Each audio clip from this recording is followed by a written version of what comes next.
Welcome to the vlog. Today we have a special edition for you. It's a camera review, and we are joined by Andrew Bennett, that's me. Of Andrew Bennett Photography. He just won the 2017 Austin Chronicle Best Live Music Photographer Award. If you're in Austin and you need some kind of crazy photography job done, he's the guy to do it. Better than anyone I've ever met. Thanks, Chris.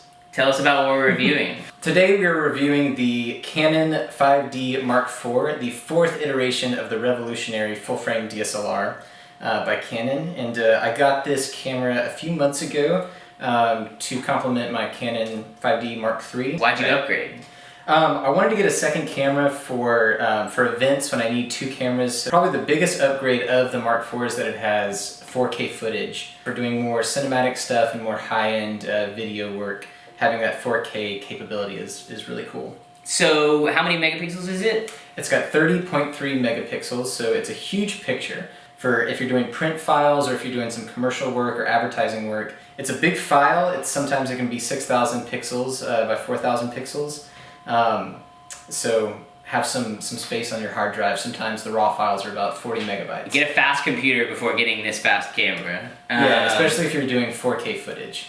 You said something earlier when we were talking about this camera about how it has low light capability. You said something about effective ISO. Can you tell me what effective ISO is and what this camera's effective ISO is and what that means? Sure. So effective ISO is how far the ISO can go before it starts to get grainy. And so the Mark IV has a big upgrade from the Mark III in that now it has 2900 effective ISO. So you can go up to about that point before you start seeing a lot of grain in the pictures. It has the ability to go up to 12,000 or beyond that, but if you get past that level, I mean, it's going to be so grainy it doesn't really matter. So this does have an upgrade from the Mark III in that it has a higher low light capability and a bigger dynamic range as well. Tell me about when you shoot a bunch of pictures in a row, like what is that called and how do you do it? Yeah, so in continuous shooting or burst mode, the Mark IV does 7 frames per second, which is an upgrade from the Mark III and is one of the faster ones out there. I'll give you a little example.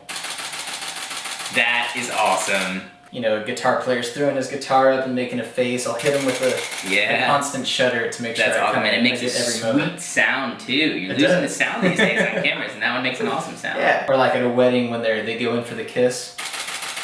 Any downsides to the camera? I know it's an awesome camera, it has a lot of great things. Like, what do you wish it had? What is your wish list if we could write Dear Canon? There are some DSLRs out there that have a swivel screen that is helpful if you're like shooting down low or if you're doing vlogging and want to pop out the monitor or the screen to watch yourself. There are also other DSLRs that have better low light capability than the Canons.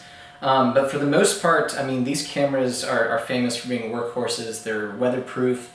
You can get them wet. Really? Shoot. I didn't know that. Yeah. So the body itself is weatherproof, so you can't drop it in water, but it can do pretty well. Get rained on. It can get rained on, yeah. So what about SD card? What do you use for that?